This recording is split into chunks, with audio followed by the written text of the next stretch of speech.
Digo-lhe agora que 3 investigadores das universidades de Aveiro e do Porto juntaram conhecimentos e experiências num livro que pela primeira vez explica ao grande público como descomplicar a asma. Sílvia Rocha, Ricardo Dias e André Moreira partilham neste livro explicações e recomendações que têm um efeito positivo na qualidade de vida dos asmáticos. Descomplicar a asma é dirigido não só aos asmáticos, mas também a pais, professores e educadores. Oficialmente, as estatísticas indicam que a asma afeta 10% da população portuguesa, mas a doença poderá estar subdiagnosticada, o que significa que haverá muito mais pessoas a sofrer de asma em Portugal.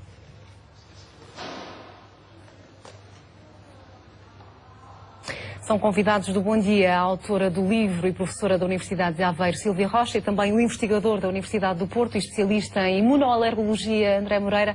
Bom dia a ambos, obrigada pela vossa presença. Doutora Sílvia, como é que este livro pode ajudar os asmáticos ou terceiros que lidam com asmáticos a lidar com este problema? Bom dia.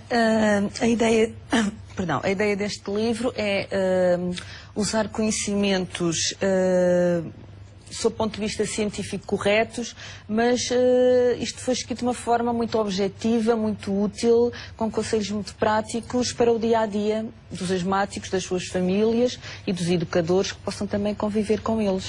Vocês têm as informações compartimentadas em diferentes capítulos. O leitor, o que é que pode encontrar? Que tipo de informações é que pode recolher dessa leitura? Bom, nós tivemos até a preocupação de colocar cores para que a procura do leitor estivesse bastante facilitada. Portanto, nós aqui explicamos o que é a doença, é importante que as pessoas percebam o que é, como diagnosticar, isso também é bastante importante até para quando se vai à primeira consulta ao médico poder já levar a informação sistematizada e ajudar no diagnóstico, depois como prevenir, como controlar, como tratar.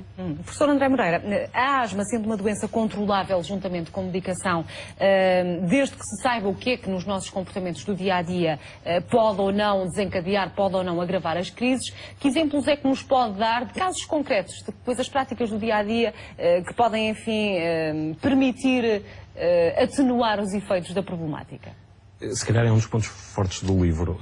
Há um conjunto de histórias que são apresentadas e, a propósito, essas histórias são discutidas. Mas sublinhar que o foco é na saúde e não tanto na doença. E um dos aspectos em que nós tentamos descomplicar, às vezes tem a ver um bocadinho com o fundamentalismo de algumas recomendações na abordagem ambiental do tratamento destes doentes. Ou seja, no livro nós descomplicamos isso, apresentamos um conjunto de medidas fáceis e execuíveis em termos ambientais que possam ser feitas em casa e privilegiamos também uma parte do tratamento que tem a ver com a parte não farmacológica. Mas dê-nos exemplos, antes de irmos lá à parte dos medicamentos, dê-nos exemplos de coisas no dia-a-dia que podem melhorar a qualidade de vida dos asmáticos. Se não fazem desporto, começarem a fazer desporto. E esse é um dos aspectos que é sublinhado. A atividade física é provavelmente a forma mais simples, mais barata de percebermos se o doente está controlado ou não. A parte alimentar, a gestão do peso do doente com asma é outro dos aspectos muito práticos na gestão da doença.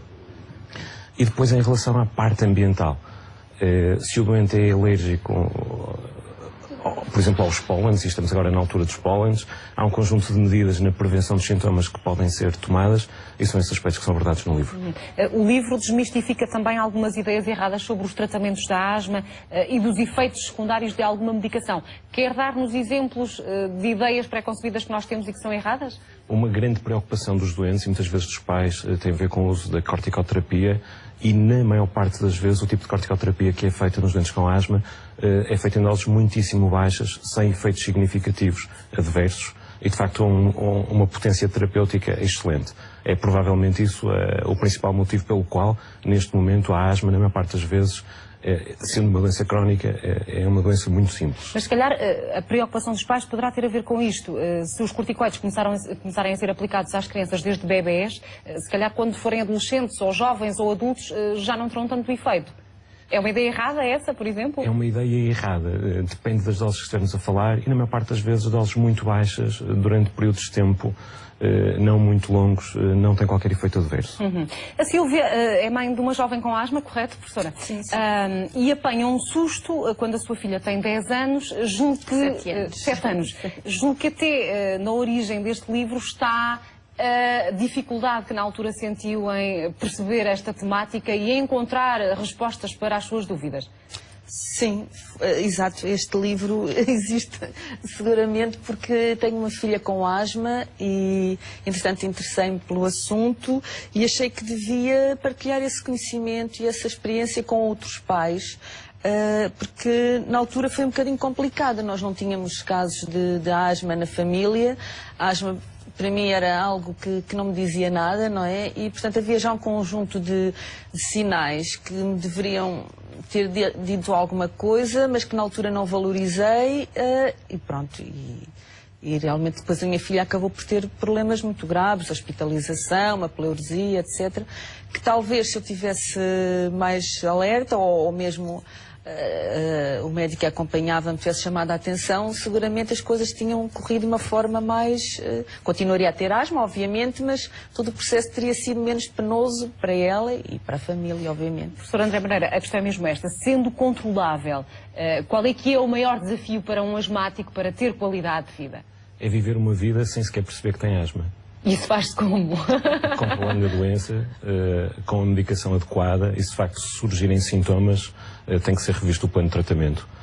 Nós há pouco tivemos aqui uma entrevista do Caetano e de facto quando nós vamos ver a percentagem, por exemplo, de asmáticos que são atletas olímpicos na nossa equipa olímpica ou que são atletas de topo, nós percebemos que ter asma não é nenhuma limitação para se quiser ser um campeão olímpico, por exemplo. Ao contrário do que muita gente pensa, que Exatamente. a prática desportiva que é incompatível com a asma. Isso é totalmente errado. Sílvia, onde é que está à venda este livro? Este livro está à venda no UC, portanto na livraria online. Está à venda para já também na Universidade de Aveiro, mas vai estar à venda em várias livrarias do país, nomeadamente em todas as lojas da linha Pingo Doce. Sílvia Rocha e André Moreira, muito obrigada por terem estado connosco. Bom fim de semana.